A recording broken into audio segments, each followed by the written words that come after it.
이런 시대가 과연 행복한 시대입니까? 하나님이 필요 없는 시대입니까? 그렇지 않아요. 지금은요, 하나님이 너무나 필요한 시대입니다.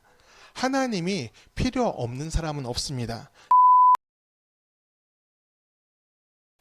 오늘 우리에게 주시는 주의 말씀은 요한복음 21장 15절에서 19절의 말씀입니다.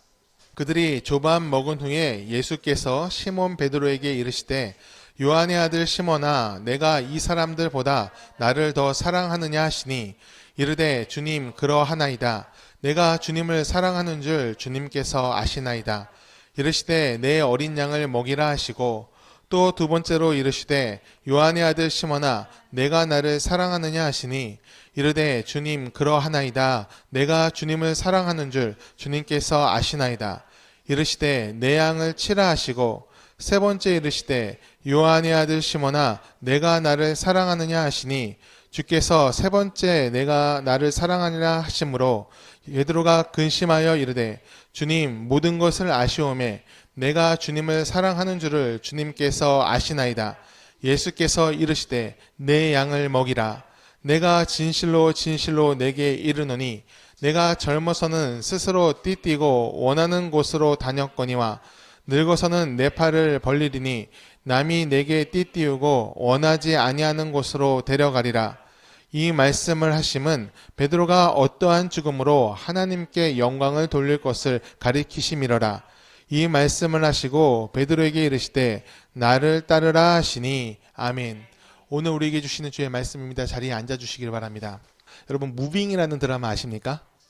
남들 다 지나가고 다 본 다음에 다 종영한 다음에 제가 이제 보게 됐어요. 문제가 생겼어요. 왜냐면 멈출 수가 없는 겁니다. 이게 한국 드라마가 너무 잘 만듭니다. 딱 한 편이 끝나면은 그 다음 편을 기대되게끔 만들어요. 그 예고편 영상도 이게 클릭을 안 할 수 없게끔 만드는 겁니다. 그러니까 이게 한 편씩 매주 올라왔으면은 그냥 그 한 편 보고 다음 주를 기다릴 텐데 그렇지가 않은 거예요. 계속 볼 수 있잖아요. 전부 다 나와 있잖아요. 그러니까 다 전부 다 보게 되는 겁니다. 너무 재밌게 봤습니다. 드라마 이 무빙에는 초능력자들이 나옵니다. 공상과학, SF 그런 드라마예요. 하늘을 날고 상처가 저절로 낫고 또 힘이 엄청 강한 특별한 사람들이 주인공입니다. 그런데 이 드라마는요, 우리가 생각하는 일반적인 히어로물이 아닙니다. 우리가 생각하는 그동안 봐왔던 히어로물은 거대한 악한 무리가 있고 그 악한 무리를 그 능력을 가진 사람들이 무찔러 나가는 내용이잖아요. 절대 악에 대항해 싸운다든지 또 세계 평화를 이 초능력자들이 지킨다. 그런 얘기인데 이 드라마는 그런 이야기가 아니에요. 드라마 속에 나오는 이 초능력자들, 이 주인공들은요, 불쌍할 정도입니다. 너무 불쌍해요. 이들의 꿈은요, 크지 않습니다. 가족들과 행복하게 사는 겁니다. 그게 이 초능력자들의 꿈이에요. 이들은요 항상 쫓겨다닙니다. 이들의 힘을 이용해서 이익을 취하려는 자들이 있고 끊임없이 통제하고 감시하려는 자들이 있습니다. 그들의 눈을 피해서 자신의 몸을 숨기는 게 이들의 일상입니다. 결말만 얘기하면 이 영화는요, 이 드라마는 해피엔딩으로 끝납니다. 헤어진 가족도 만나고 다시 일상으로 돌아갑니다. 하지만 여전히 초능력을 드러내면 안 됩니다. 숨기고 있어야 돼요. 감시하고 이용하는 자들이 여전히 있기 때문에 그렇죠. 근데 한 가지 달라진 것이 있어요. 그동안 이 사람들은 계속 자신의 초능력을 숨기고 살아왔는데 지금도 숨기는 것은 이제 똑같지만 필요할 때는 드러내기로 결정을 합니다. 언제 필요해요? 도움이 필요한 사람이 있을 때 자신들의 능력을 쓰기로 결정을 했습니다. 용기를 내가지고 세상의 선한 일을 향해서 나아가고 있는 것이죠. 저는 이 드라마를 보면서요, 그리스도인들의 삶도 이렇게 돼야 될 것 같아요. 우리들도 능력자이기 때문에 그래요. 무슨 능력이냐? 우리는 날지 못하죠. 또 상처가 나면은 한참 기다려야지 치유가 되죠. 또 힘이 세거나 그런 것도 아닙니다. 그런 능력은 없어요. 성경 안에서 삼손 같은 사람은 나옵니다. 하지만 우린 삼손은 아니죠. 그런 능력은 없습니다. 그래도 우리는 능력자입니다. 왜 능력자냐? 하나님의 능력이 우리와 함께하기 때문입니다. 그 능력이 어떤 능력입니까? 치유하고 방언을 하고 그런 능력입니까? 그것도 물론 능력입니다. 하지만 바울은요, 그런 능력들은, 눈에 보이는 그런 능력들은 가벼운 것이다라고 얘기를 합니다. 그 하나님의 사람이라면 더 큰 은사를 사모해라. 그런 얘기를 바울이 합니다. 그 더 큰 은사가 무엇입니까? 저는 그 더 큰 은사가 성령의 9가지 열매 같은 것이라 생각을 합니다. 사랑과 희락과 화평과 오래 참음과 자비와 양선, 충성과 온유와 절제. 그것이 우리가 품어야 되는 하나님의 능력이라 생각을 합니다. 성령께서 우리 안에 계실 때 모든 이가 품게 된 능력이 바로 그것입니다. 하나님의 성품이 우리 안에 역사하게 됩니다. 하나님 때문에 기뻐하고 평안을 누리고 때론 인내하며 고난을 견딜 수 있게 됩니다. 그리고 우리는 그 희생의 가치, 믿음으로 이루는 희생의 가치를 알기에 세상을 지키는 울타리 같은 존재가 됩니다. 그런 사람이 우리 그리스도인들이어야 합니다. 하지만요, 이 하나님의 능력을, 우리 안에 역사하시는 그 하나님의 능력을 나타내면은 매우 힘들어지기도 합니다. 능력을 나타내면 불이익이 생기거나 불리해질 수도 있어요. 믿음을 드러내면 손해를 보거나 질투를 받는 경우도 있습니다. 또는 이질감 때문에 그들과 우리가 매우 다르잖아요. 믿음으로 사는 사람과 믿음으로 살지 않는 사람들의 그 삶의 가치가 너무 다릅니다. 방향성이 너무 다릅니다. 그 이질감 때문에 세상에서 우리를 밀어내려는 자들도 있습니다. 어느 목사님이 상담 사역을 시작하기로 했습니다. 그래서 교회 앞에 입간판을 세웠습니다. 인생의 염려가 가득한 분은 이리로 들어오십시오. 따뜻한 차를 마시면서 얘기를 나눕시다. 그럼 얘기를 써놨어요. 여러분, 사람들이 왔을까요? 안 왔을까요? 뭐 많이 왔다고는 할 수 없지만 꾸준히 사람들이 왔습니다. 그런데 사람들이 들어오면 들어올수록 이 목사님의 마음은 너무 힘들어졌습니다. 왜냐하면 자신이 생각한 것과는 좀 많이 다른 모습이었기 때문에 그래요. 위로하면 회복될 줄 알았는데 그것이 아니라 이 사람들은 전혀 다른 것에 마음을 품고 왔습니다. 처음에는 얘기를 나누다가도 결국은 돈으로 얘기가 끝나는 거예요. 처음에는 구제비를 전한다는 마음으로 들어오는 사람마다 조금씩 나눠줬습니다. 그런데 그게 점점 많아지니까 이제 부담이 돼서 주지 못했습니다.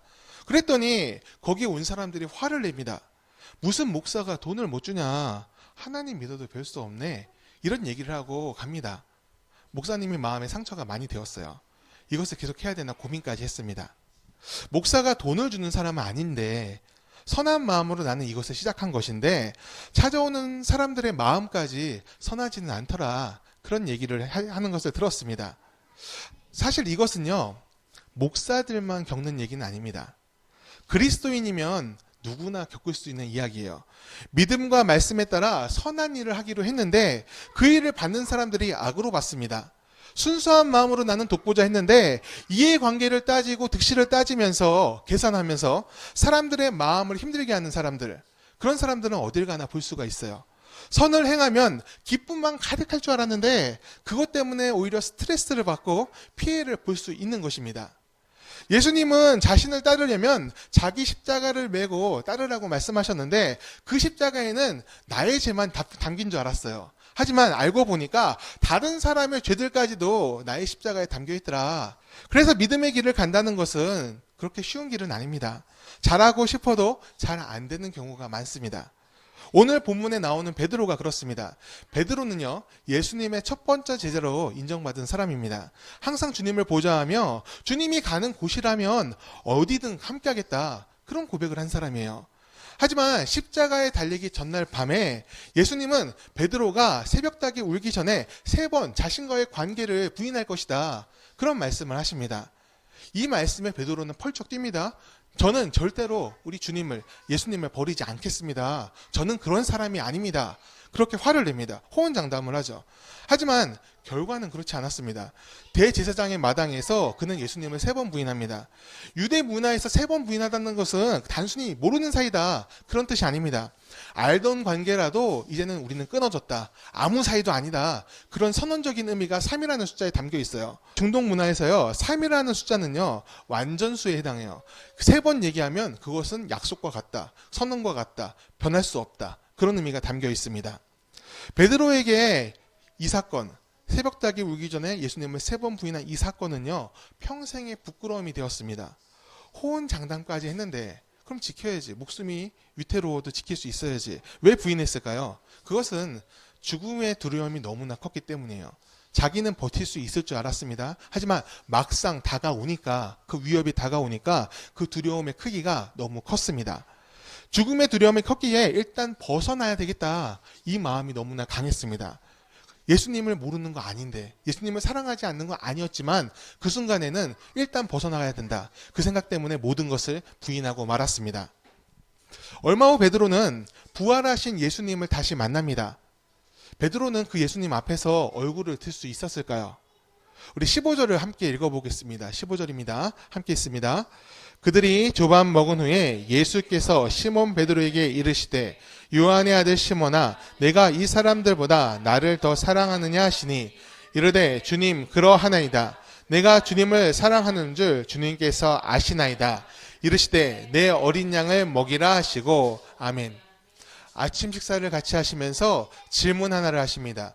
내가 나를 사랑하느냐? 베드로는 비록 두려움 때문에 예수님을 모른다고 부인했었습니다. 하지만 사랑하는 것도 사실이었습니다. 사랑했기 때문에 제자가 되었고 지금 이 자리에도 나와 있습니다. 그는 여기서 예라고 얘기를 해요. 근데 주님께서 같은 질문을 또 하십니다.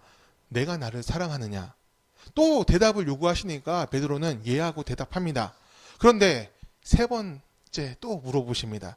내가 나를 사랑하느냐? 세 번이나 같은 같은 질문을 하시니까, 세 번이나 같은 질문을 하시니까 이 베드로의 마음이 심란할 수밖에 없는 겁니다. 이게 무슨 일일까? 예수님이 그 사건을 아시는구나. 내가 당신을 세 번 부인한 것을 아시는구나. 혹시 뒤끝 장렬하시는 건가? 이런 생각을 할 수밖에 없는 거예요. 예수님이 질책의 의미로 이 질문을 하시지 않았어요. 왜냐하면 그것을 어떻게 할 수 있냐? 예수님의 대답을 보면 알 수 있습니다. 예수님이 질책을 하실 거면 추궁을 하셨을 거예요. 그런데 예라고 대답하는 베드로에게 예수님은 이렇게 얘기하십니다. 내 양을 먹이라. 세 번의 대답과 세 번의 질문, 세 번의 질문과 세 번의 대답, 또 응답 똑같았습니다. 예수님은 이 세 번의 답으로 베드로를 여전히 신뢰하고 있다. 그것을 나타내신 것입니다. 단 여기엔 조건이 하나 붙습니다. 예수님을 사랑해야 계속 양을 맡긴다. 이 조건이 붙었어요. 사랑이 중요합니다. 우리를 사랑받는 게 중요한 게 아니라 하나님, 우리 주님을 사랑하는 것이 중요합니다. 주님을 사랑해야 모든 것을 걸고 양을 지킬 수 있고 사랑해야 믿음의 길을 끝까지 갈 수가 있습니다. 여러분, 하나님을 사랑하지 않고 하나님을 믿는다고 말할 수 있을까요? 결론부터 얘기하면 있습니다. 말할 수 있어요. 성경에 보면 그런 예가 많이 나와요. 특별히 열왕기상의 아합 왕, 이 사람이 그런 사람이었어요. 우리가 기억하는 아합 왕은요, 우상 숭배를 아주 극렬하게 한 사람이죠. 그런데요, 이 사람은요, 하나님을 안 믿는다고 말한 적도 없습니다. 사람들에게는요, 하나님을 믿는 것처럼 행동했습니다. 전쟁 나갈 때는 하나님의 선지자들을 모아놓고 이 전쟁의 승패를 묻기도 합니다. 또 선지자 엘리야가 와서 얘기하면 그 말을 듣는 신용을 합니다. 하지만 그의 믿음이 가짜다. 이것이 결정적으로 드러나는 사건이 있습니다. 아합은요, 나봇이란 사람의 포도원을 갖고 싶었습니다. 그래서 팔라고 했어요. 근데 안 판대요. 왜? 그 이유가 뭐냐? 이 포도원, 이 땅은 하나님이 내게 주신 것이므로 내가 팔 수가 없습니다. 하나님께서 한 번 주신 땅은 그 소유를 바꿀 수가 없어요. 그것이 율법입니다. 나봇이 그렇게 얘기했습니다. 얼마나 믿음으로 대답하는 거예요. 그렇다면 하나님을 믿는 사람이라면 그냥 아멘하고 물러가야 돼요. 그런데 그 아합 왕 안에 그 탐욕은 멈추지가 않습니다. 그래서 방법을 찾았어요. 이 나봇을 죽이는 겁니다. 그럼 나봇을 어떻게 죽입니까?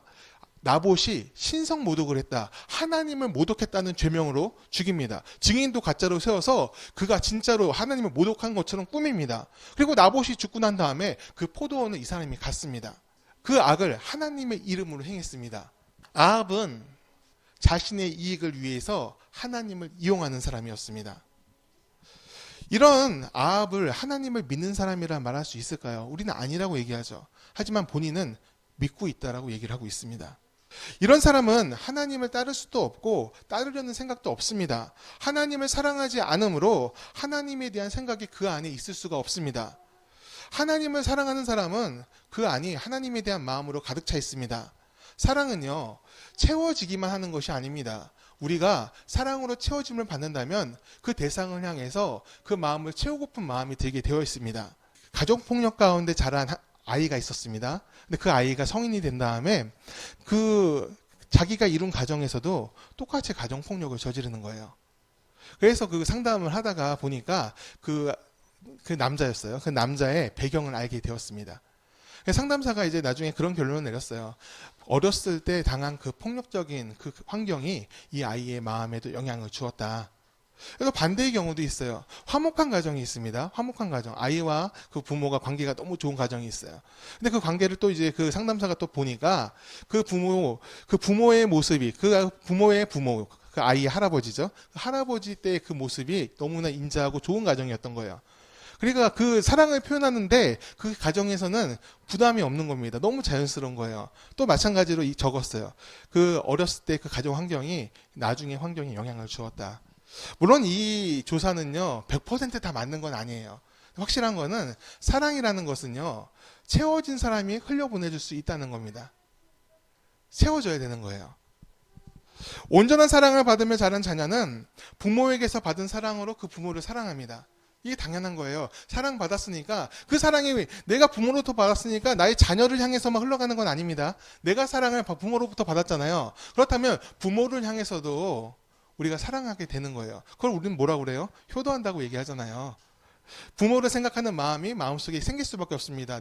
부모님이 나를 아껴주셨는데 내가 어떻게 부모님을 아끼지 않을 수가 있습니까? 그 사랑하는 마음이 가슴속에 채워지게 됩니다. 저는요 하나님을 사랑하는 것이 이와 같다고 생각을 합니다. 우리 18절을 함께 읽어보겠습니다. 18절입니다. 내가 진실로 진실로 내게 이르노니 내가 젊어서는 스스로 띠띠고 원하는 곳으로 다녔거니와 늙어서는 내 팔을 벌리리니 남이 내게 띠띠우고 원하지 아니하는 곳으로 데려가리라. 아멘. 사실 원하지 않는 곳으로 가고 싶은 사람은 없습니다. 하지만 베드로는 원하지 않는 곳으로 갑니다. 하나님이 그곳에 계시기 때문에 그런 것이죠. 베드로의 마지막은요 로마에서 십자가형을 당해서 죽었다고 얘기합니다. 십자가에 거꾸로 박혀서 죽었다고 그러죠. 근데 그 거꾸로 박는 것은 로마에서 행한 게 아닙니다. 베드로가 요구했다고 그래요. 그거를 내가 어찌 감히 예수님처럼 똑같이 죽을 수 있느냐, 나는 거꾸로 박아달라, 그런 얘기를 했다고 그럽니다.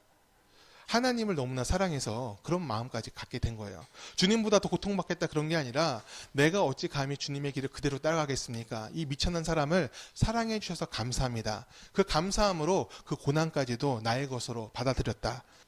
주님을 사랑하면요 내 뜻이 아니어도 믿음으로 순종하고 앞으로 나아갈 수가 있습니다.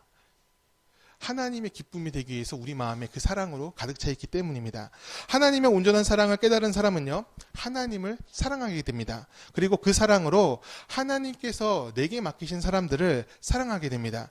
예수님이 우리에게 선한 목자가 되셔서 모든 것을 주신 것처럼 그 예수님의 삶을 따라갈 수 있게 되는 것입니다. 하나님이 원하시는 것은요 사실 우리가 죽은 다음에 천국에 갈 수 있다 그 구원만 원하시는 것은 아닙니다. 하나님은요 이곳에 하나님의 나라가 이루어지길 원하십니다. 그러므로 우리 그리스도인들은 세상을, 우리가 살고 있는 이 세상을 하나님의 나라로 바꿔갈 책임이 있어요. 여러분 제가 이제 한번 궁금해가지고 조사한 게 하나 있는데요. 우리나라 국회의원 수가 몇 명인지 아십니까? 300명이에요. 그 중에 이 국회의원 중에 기독교인 비율이 몇 명인지 아십니까 혹시? 뭐 쓸데없는 조사인데 한번 궁금했어요. 한번 해봤어요. 근데 인터넷 치니까 금방 이게 나오더라고요. 누군가 이미 해놓은 거죠. 카톨릭이 79명, 그리고 개신교가 125명, 그리고 불교가 35명입니다. 왜 조사를 했냐 하면 이 국회의원이라는 사람들은 입법을 통해서 나라를 운영하는 틀을 만드는 사람들이잖아요. 그런데 이제 맨날 싸우고 있더라고요. 요즘 보면 아주 그 싸움이 극한에 달하고 있는 것 같아요. 그래서 혹시 이 사람들이 종교가 있나 궁금해서 한번 조사를 해봤어요. 이 카톨릭을 포함하면은 이 기독교인의 비율이 무려 68%나 돼요. 이 국회는 복음화가 이루어진 겁니다. 기독교인이 이 과반을 넘는데 근데 이 사람들은 맨날 이 싸움질을 하고 있어요. 그리고 이 비율은요 줄어든 게 아닙니다. 지금이 21대 국회인데 20대 국회에 비해서 늘어난 거예요. 그러면 더 많이 믿게 된 건데 왜 더 열심히 싸울까요? 서로 무시하고 듣지 않고 그리고 인격 모멸적인 말들을 내뱉으면서 너희가 죽어야 내가 산다, 그런 식으로 싸우고 있어요. 저는요 그 이유가 본질에서 벗어나 있기 때문에 그래요. 신앙의 본질은요 하나님을 사랑하는 것입니다. 하나님을 사랑해서 그 마음을 나의 마음으로 받아들이고 그 뜻을 이 땅 가운데 실현하는 것입니다. 그들이 기독교라고 쓴 이유는 사실 너무나 쉬운 이유가 있어요. 선거 때 도움을 받기 위해서죠. 같은 종교면 같은 편 해주는 경우 많잖아요. 그 도움받기 위해서 종교가 없는 그 국회의원들은 별로 없는 것 같아요. 다 종교가 없어도 종교가 있다고 얘기합니다. 자신들을 위해서. 이 모습은요, 아합왕과 별로 다르지 않아 보여요. 아합처럼 하나님을 이용하기 위해 선거철에 기독교인들의 지지를 받기 위해 이용하려고 종교를 선택한 사람이 많다는 뜻이 됩니다. 저는요, 이제 진짜가 좀 많아졌으면 좋겠어요. 하나님을 사랑하며 따르며 그리고 수고와 헌신으로 예수님이 가신 길을 따라가는 사람이 좀 더 많아졌으면 좋겠습니다. 왜 그래야 되느냐? 세상이 너무나 힘들기 때문에 그래요. 교회를 떠나간 이들도 요즘 너무 많이 있죠. 그리고 교회에서 젊은 사람들 보기, 20대 청년들 보기가 너무나 어렵습니다. 하나님을 믿다가도 마음이 식어서 떠난 사람들도 너무 많이 있습니다. 그러면 그들이 어디로 가냐? 자기가 좋은 길로 갔어요. 자기가 옳다는 길로 갔습니다. 그러면 더 행복해야 되는데 행복합니까? 라고 물어보면 그러지가 못합니다. 여전히 삶은 고단하고 즐거움을 찾기 위해 여러 가지에 매달리지만 영혼의 갈증은 채워지지 않았습니다. 우리나라 출산율이 0.74라고 그러죠. 어느 외국 학자가 그것을 보고 대한민국 완전히 망했네요라고 하더라고요. 진짜 망해가고 있는 거예요. 근데 그 자녀를 낳는 것은 기쁨 아닙니까? 그렇죠? 저희 집도 원래는 은찬이가 태어나기 전까지는 6년 동안 자녀가 없었잖아요. 그러면 우리 명절 때 모이면 멀뚱멀뚱 TV만 보든지 아니면 재밌는 것을 찾아 떠났는데 은찬이가 태어나는 순간 집안 분위기가 확 달라졌어요. 이 아이 하나 때문에. 분명히 이 자녀는 기쁨인데 아무리 봐도 기쁨인데 이 기쁨이 되는 자녀를 이제는 안 낳으려는 세대가 되었습니다. 뭔가 문제가 있는 거예요. 행복하지 않은 겁니다. 그리고 정신과에 가보면은 20대, 30대 환자들이 그렇게 많습니다. 옛날에는 정신과 간다 그러면 정신병자 취급하냐고 아무한테도 이게 안 해야 된다고 그럽니다. 그런데 지금은 그렇지가 않아요. 누구나 우울증 하나쯤은 달고 다닌다고 얘기를 합니다. 이런 시대가 과연 행복한 시대입니까? 하나님이 필요 없는 시대입니까? 그렇지 않아요. 지금은요, 하나님이 너무나 필요한 시대입니다. 하나님이 필요 없는 사람은 없습니다. 여러분 맞습니까? 소망을 주시는 분이 바로 우리 하나님이십니다. 그리고 우리는요, 하나님을 믿는 사람들입니다. 우리들이 세상에 소망을 주는 사람들이 되어야 합니다. 하지만 그냥 소망을 줄 수가 없어요. 우리가 이 땅에 존재한다고 해서 소망을 그냥 줄 수 있는 것이 아닙니다. 세상을 품을 때 그 소망을 줄 수 있는 길이 열립니다. 세상을 품을 때 그냥 즐거움만 오지 않습니다. 세상을 품는 그 길에는 고통이 있어요. 아픔이 있습니다. 소망을 전하는 사람이 되려면 우리가 하나님을 진실로 사랑해야 돼요. 왜냐하면 그래야 그 고통을 감당할 수 있으니까. 예수님이 그 하나님에 대한 충성과 그 사랑으로 그 십자가의 길을 가신 것처럼 우리도 하나님을 사랑해야 그 고통을 감당할 수가 있습니다. 여러분 하나님을 사랑하십니까? 그러면 얼마나 사랑하십니까? 첫째는 하나님, 둘째는 이겁니다. 셋째는 이겁니다. 그런 거 얘기하는 것이 아닙니다. 이런 식으로 등급 매기자는 것이 아니에요. 우리 마음의 중심에 주님이 계셔야 된다는 거예요. 주님으로 가득 차 있어서 하나님 중심으로 세상을 바라보고 세상을 품는 그런 믿음의 사람들이 되기를 바랍니다. 주님께서요, 우리에게 묻고 계세요. 내가 나를 사랑하느냐? 그렇게 묻고 계세요. 베드로처럼 머뭇거리고 있는 우리들한테 인내하시면서 기꺼이 3번을 묻고 계십니다. 이 3번의 질문에 이런 뜻이 있습니다. 나는 너를 항상 사랑한다. 언제나 변하지 않고 나는 너를 사랑할 거야. 내가 너와 함께하니까 용기를 내라. 응원하고 계시는 거예요.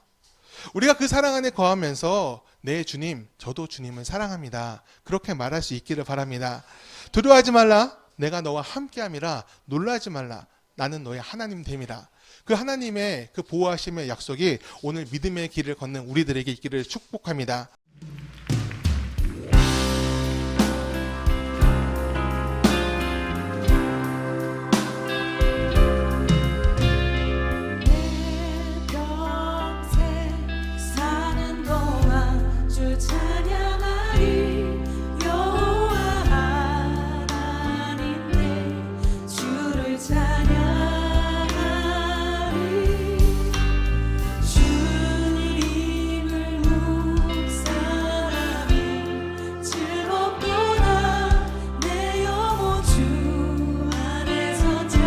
다시 고백할까요? 내 평생 사는 동안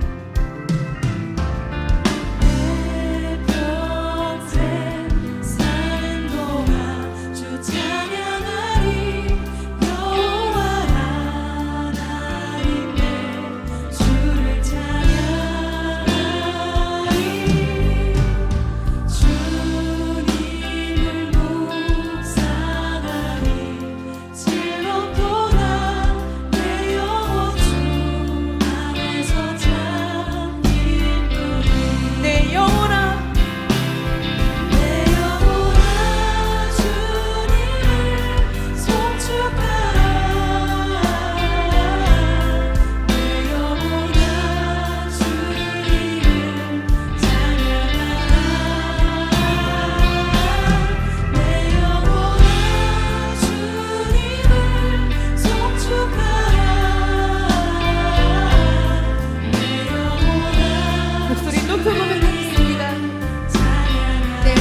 두 손 들고 내 영혼아 주님을 송축하라. 내 영혼아 주님을 송축하라. 아멘. 내 영혼아 주님을 찬양하라. 내 영혼아 주님을 송축하라. 내 영혼아 주님을 찬양하라. 오직 그 주님의 이름만 우리가 송축하며 아버지 앞에 나아갑니다.